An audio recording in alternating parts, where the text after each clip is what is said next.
En attendant l'examen de la proposition de loi portant modification de la loi sur l'organisation de la CENI, les religions ont annoncé le début de l'opération de dépôt des candidatures pour le poste de président de la CENI. En parlant environnement et protection des forêts, la CITES RDC est en voie de faire sortir le pays de la liste noire. Une évaluation sur les recommandations de la 66e session du comité permanent tenu en 2015 a été faite. Il ne reste que l'ordonnance du chef de l'État pour consolider les 10 actions et renforcer le statut juridique. Et en sport, l'heure est à l'unification du club orange de Kinshasa. La présidente de la coordination, Marie-Claire Kengo, a rencontré l'évêque Pascal Mukuna, une rencontre qui marque un nouveau départ pour le FC Renaissance du Congo. Bon dimanche à tous, mesdames, messieurs. La course à la candidature au poste de président de la CENI vient d'être lancée. Le chef des confessions religieuses sont revenus à la charge et cette fois, ils ne veulent pas perdre une seule seconde.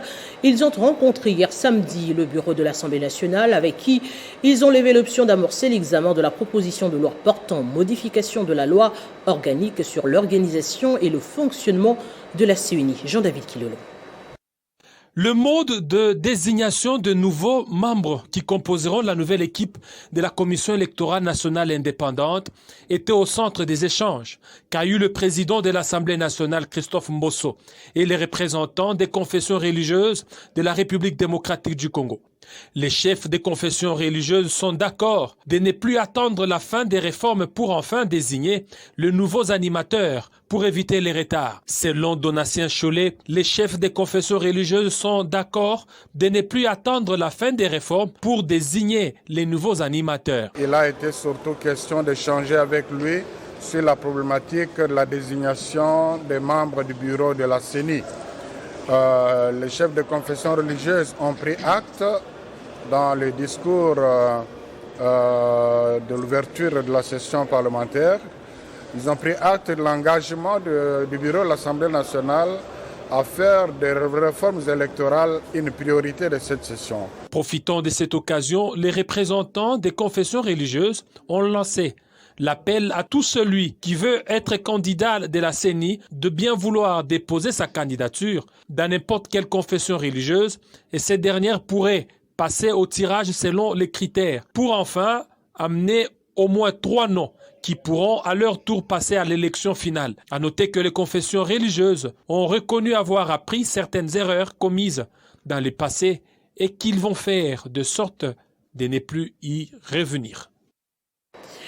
Évaluer les décisions et recommandations de la réunion bilatérale de Kigali tenue du 12 au 14 février 2021 sur les menaces sécuritaires communes à la RDC et au Rwanda. Du 15 au 19 mars 2021, les représentants de 2 délégations, François Béat, conseiller du chef de l'État en matière de sécurité, Jean Bosco Karouza, chef d'état-major de la RDF au côté rwandais, ont exprimé la volonté de leurs chefs respectifs de voir être résolue conjointement l'épineuse question de sécurité.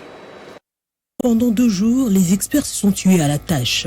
La délicatesse et la gravité de la situation étant, d'importantes recommandations ont été faites, parmi lesquelles l'élaboration d'un plan opérationnel qui permettra de mener des actions conjointes sur tous les fronts au fin d'éradiquer complètement l'insécurité à l'est de la RDC causée par les FDLR, CNRD, Roud Urunana, ex-M23 et tout autre mouvement rebelle, mais également le renforcement des mesures de surveillance des frontières communes. Il va sans dire que la voie diplomatique optée par le chef de l'État Félix-Antoine Tshisekedi Tshilombo est réellement en train de porter ses fruits. Ce dernier a d'ailleurs accordé une audience aux responsables militaires et de sécurité de 2 délégations afin qu'on lui soit expliqué les actions à mener pour qu'enfin les populations de l'Est de la RDC retrouvent totalement la paix. Ce fut un honneur et un plaisir d'être reçu par son Excellence le Président Tshisekedi qui, comme vous le savez, et en même temps c'est le président de l'Union africaine. Et alors on a discuté sur les sujets en matière de sécurité, où il encourage que les pays de la région et les pays d'Afrique, on devrait vivre en paix et en sécurité pour le développement de nos peuples, le développement de nos pays. Et voilà exactement parce que vous me voyez déjà ici, c'est-à-dire qu'il n'y a aucun problème qui ne peut pas trouver une solution quand on travaille ensemble. Et si nous avons alors la chance d'être reçus par son Excellence qui nous pousse à travailler ensemble, la main dans la main, je suis sûr qu'on pourra avoir des solutions à n'importe quel problème. Absolument. Mettre un terme aux exactions de ces forces négatives et chercher à les avoir de cette façon à travailler ensemble pour qu'on puisse mettre fin aux exactions qui font du tort à nos populations. En outre, désormais de part et d'autre, aucune menace terroriste ne restera impunie. Les mécanismes efficaces de coopération judiciaire seront mis en place. Et dans le secteur de l'environnement, l'organe de gestion CITES de la Direction de la conservation de la nature a fait une évaluation sur les recommandations de la 66e session du comité permanent tenue en 2015. Partant du bilan de 2 ans de gestion du nouveau comité, la CITES RDC est en voie de faire sortir le pays de la liste noire. Il ne lui reste que l'ordonnance du chef de l'État pour consolider les dites actions et renforcer le statut juridique de la CITES. Après 40 ans de gestion marquée par des antivaleurs et mauvaises pratiques, le pays avait décidé de faire de l'organe de gestion CITES une structure autonome du ministère de l'Environnement au sein de l'ICSN. Une remise effective qui date aujourd'hui de 2 ans et ce 23 mai, la République devra défendre les résultats déjà enregistrés dans la conservation de la nature, le commerce des espèces protégées et l'arrêt de la falsification des permis de la RDC par l'instauration des permis sécurisés qui sont des points positifs dans le domaine de la diplomatie et sécurité. On cite également la circulation des faux permis en provenance de la RDC. Donc la RDC a perdu la crédibilité. On ne savait plus distinguer les vrais des faux documents.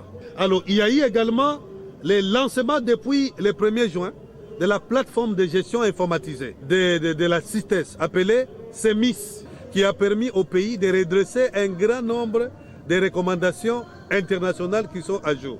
On n'a jamais connu ces cas-là, où les animaux de la RDC qui ont été saisis à l'étranger ont été rapatriés. Parmi les points positifs, on note également le suivi de près des sanctuaires et parcs animaliers privés, sans arrestation et saisie grâce à la collaboration avec la Task Force et la justice, et cela par l'appui de la gestion informatisée de la CITES.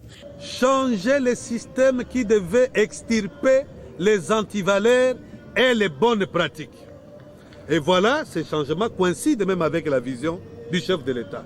Aujourd'hui, les permis de la RDC portent un code KIER pour éviter toute falsification. Pour la 67e session de la CITES internationale, la structure a besoin de l'appui de l'État congolais pour pérenniser ses actions qui régénèrent des millions dans le service d'assiette et qui donnent une certaine crédibilité à la République démocratique du Congo. Profitant de son séjour à Kinshasa, le gouverneur de la province du Haut-Katanga, Jacques Kabula-Katu, a été reçu en audience par le Premier ministre formateur du gouvernement de l'Union sacrée de la Nation. Le gouverneur du Haut-Katanga est venu présenter ses civilités au Premier ministre et lui rassurer du soutien du Haut-Katanga à son action. Et puis le gouverneur de la province de l'Équateur a présidé la cérémonie de lancement officiel des travaux de l'élaboration du projet d'édit budgétaire portant réduction des comptes dans sa province, organisé par le ministère provincial de Finances avec l'appui technique et financier de Profit Congo. Pamafi Otenga était sur place. La cérémonie de cet événement, présidée par le gouverneur de province de l'Équateur, Boloko Bolumbu Bobo, a eu lieu en Bandaka dans la salle de réunion Bébé Yongo le vendredi 19 mars 2021. L'organisation des 10 travaux vise à élaborer le projet de 10 portant réduction des comptes de la province pour l'exercice budgétaire 2020. Madame Élisée Boufaya, ministre provinciale de Finances, revient ici avec force détails. Aujourd'hui, c'était le lancement officiel de travaux pour l'élaboration du projet d'édit portant réduction de comptes de l'exercice 2020. Donc c'est comme ça que nous sommes rassemblés aujourd'hui pour lancer officiellement le travaux. En effet, le Profit Congo, qui apporte son appui technique et financier dans l'organisation de ces travaux, a, par le truchement de Beauregard Bouenga, coordonnateur provincial de cette organisation, rappelé aux participants la nécessité d'éviter les erreurs produites aux 2 éditions précédentes, erreurs remarquées par la Cour des comptes. Dans son mot d'ouverture, le gouverneur de province de l'Équateur exhorte aux participants de tout mettre en œuvre pour doter la province d'un outil de gestion légale de finances publiques. Je me permets déjà de croire en vos capacités et vous exhorte à donner les meilleurs de vous-même en vue de permettre à la province de l'Équateur de disposer désormais d'un outil qui va initier les membres du gouvernement provincial à l'exercice légal de rendre compte de leur gestion des finances publiques et aux pratiques de redevabilité. Signalons pour terminer que l'ouverture de ces travaux a connu la participation de l'honorable Claude Bouka, président de l'Assemblée provinciale de l'Équateur, de ministres provinciaux et de membres du comité provincial de sécurité. Revenons dans la capitale. Qui est Joseph Kasavubu? Quel rôle a-t-il joué pour l'accession de la RDC à la souveraineté nationale et internationale? Ces questions et tant d'autres ont eu des réponses lors de la journée de réflexion sur le premier président de la RDC organisée par le panafricaniste Freddy Mulumba. Christopher Ochokom. La salle culturelle du collège Mobutu a accueilli une bonne partie de la crème intellectuelle congolaise pour la journée de sensibilisation sur le premier président de la République démocratique du Congo, Joseph Kasavubu. Parmi les orateurs, le panafricaniste Freddy Mulumba a justifié cette initiative par l'oubli qui a caractérisé la conscience collective durant le règne sans partage de son successeur, Joseph Mobutu. Il est temps de rétablir l'histoire et de remettre ce premier défenseur pour l'indépendance du Congo dans ses droits. À l'occasion de cette journée de sensibilisation sur le président Kasavubu, notre héros national. La République démocratique du Congo va commémorer 52 ans du décès du président Kasavubu, premier président de la République démocratique du Congo. D'après les notables nés Congo qui ont également pris part à ce rendez-vous et ont remercié le chef de l'État Félix Tshisekedi pour le geste posé le 30 juin dernier. Le premier qui a dit l'indépendance immédiate, pendant que les autres leaders voulaient la conscience africaine pour que ce pays reste une colonie. Non, Kasavubu ne voulait pas le tribalisme. Kasavubu ne voulait pas le racisme. Et d'ailleurs, quand Kasavubu dit le droit au premier occupant, c'est pour aussi reconnaître les autochtones. Et donc, s'ils étaient les premiers, nous sommes arrivés après. Et donc, tout le monde doit vivre en coexistence. Il n'y a pas de race. Les participants à cette réflexion de qualité ont également appelé à l'unité et le pardon, des valeurs qui ont caractérisé Joseph Kasavubu jusqu'au dernier moment de sa vie, en pardonnant à son successeur, Joseph Mobutu. Le 24 mars prochain, cela fera exactement 52 ans que le leader charismatique mourrait. En RDC, la date du 24 janvier marque la première alternance pacifique du pouvoir entre un président sortant, Joseph Kabila Kabange, et un président entrant, Félix-Antoine Tshisekedi Tshilombo. Pour ce faire, le bureau politique du parti politique AGECO de Jean-Kelvin Bouesson a entamé une démarche pour que cette journée soit désormais commémorée en République démocratique du Congo comme symbole d'une vraie démocratie. Dans une salle de réunion du fleuve Congo Hotel, les membres du bureau politique de l'AGECO se sont réunis pour trouver des voies et moyens d'obtenir la célébration de la journée du 24 janvier marquant la passation pacifique du pouvoir pour la toute première fois en RDC entre le président sortant Joseph Kabila et le président actuel Félix-Antoine Tshisekedi. C'est dans cette salle que l'option a été levée par les membres de l'AGECO pour commencer les premiers pas de cette démarche, leur façon de valoriser les acquis de cette alternance qui a fait la beauté de la démocratie en RDC et qui a fait du Congo un pays donneur de leçons de la démocratie en Afrique et ailleurs. Une liste des instances à saisir a été dressée et AGECO se dit fier dans cette démarche pour un Congo uni, fort et prospère. Nous, AGECO, nous avons compris que nous avons un rôle à jouer dans ce pays. Et il y a quelques acquis que la République démocratique du Congo a. que nous, l'AGECO, nous devons immortaliser. La date du 24 janvier 2019 est une date très importante dans l'histoire du peuple congolais. Parce que ce jour-là, le peuple congolais a vécu, n'est-ce pas, une passation pacifique du pouvoir entre l'ancien président honoraire, je cite ici Joseph Kabila Kabange, et le président en exercice, M. Félix Antoine Tshisekedi. C'est ce jour-là que nous considérons comme historique et le bureau politique de l'AGECO a pris l'option à pouvoir lever l'option de pouvoir mener des démarches pour arriver à commémorer cette date. Augustin Matata Ponyo serait le premier ministre qui a le mieux géré les problèmes de l'insécurité dans l'Est du pays parmi tous les autres chefs du gouvernement de la Troisième République. 74, c'est le pourcentage que lui accorde un sondage élaboré sur le compte Twitter de UDPS Info concernant la problématique de la gestion de l'insécurité dans l'Est de la République démocratique du Congo. La gestion quotidienne du gouvernement et mettre fin à l'insécurité dans l'Est de la République démocratique du Congo reste des défis pour tout premier ministre de la République démocratique du Congo. Depuis Antoine Gizenga, Adolphe Muzito, en passant par Matata Ponyo, Bruno Tshibala, jusqu'à Sylvestre Ilunga Ilunkamba, les chantiers restent d'envergure. C'est dans ce cadre qu'un sondage a été élaboré pour savoir qui a bien géré la République démocratique du Congo et pourra être consulté afin d'apporter ses conseils aux problèmes sécuritaires dans l'Est de la République démocratique du Congo, surtout en cette Troisième République. Plusieurs de ceux qui ont voté ont porté leur choix sur Augustin Matata Ponyo, avec 74%, et certains internautes justifient leur choix par le fait que Augustin Matata Ponyo fait et continue à faire la fierté de la République démocratique du Congo. Malheureusement, les Congolais ne savent pas protéger ces grands hommes. Aujourd'hui attaqués de toutes parts alors que félicités par les étrangers. Fin des citations. Pourquoi alors Matata Ponyo devrait être consulté? La question vaut son pesant d'or. Depuis son indépendance en 1960 à ce jour, la République démocratique du Congo a connu une vingtaine de chefs de gouvernement. Mais jamais un premier ministre n'a pu rester en fonction 4 années de suite avant Augustin Matata Ponyo. Nommé à la mi-avril 2012 et entré en fonction le 9 mai de la même année, le sénateur Matata Ponyo a su établir un record de longévité sans discontinuité au poste de Premier ministre. Avant lui seul, Léon Kengwa-Dondo, Cyril Adoula, Adolphe Muzito avaient atteint la barre des 3 années successives.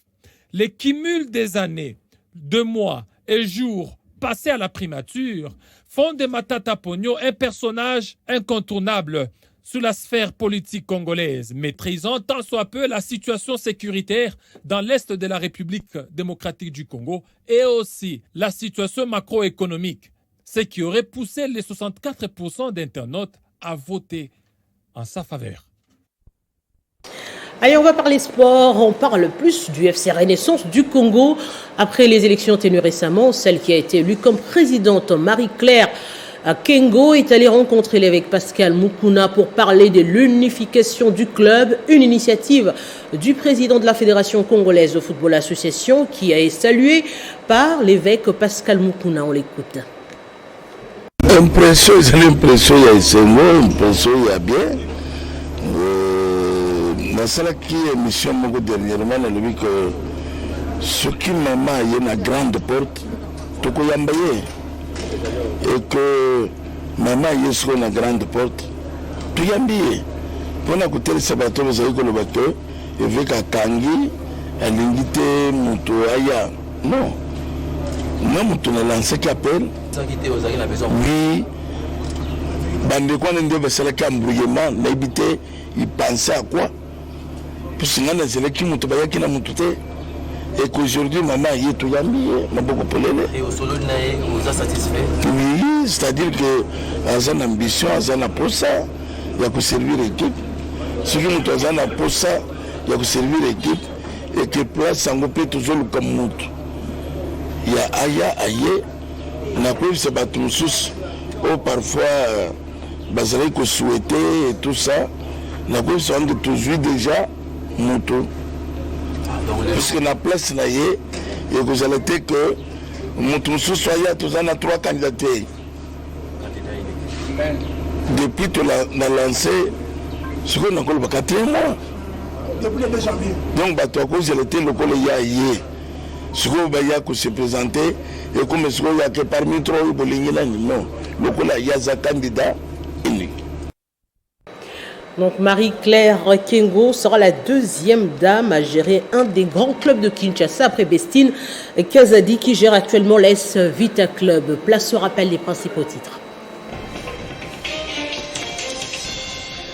En attendant l'examen de la proposition de loi portant modification de la loi sur l'organisation de la CENI, les religieux ont annoncé le début de l'opération des dépôts des candidatures pour le poste de président de la CENI.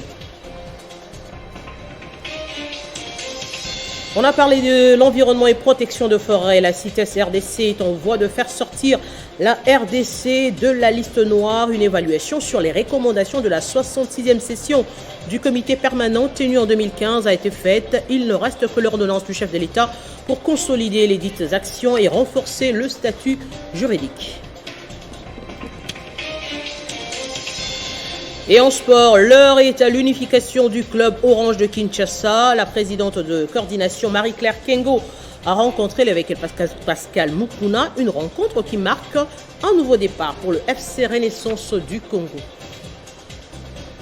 Vous l'avez compris, ce journal est terminé. Merci de votre attention soutenue. Restez branchés pour suivre dans quelques heures Jean-Marie Kassamba dans l'émission Focus sur la diaspora congolaise. Donc à très bientôt.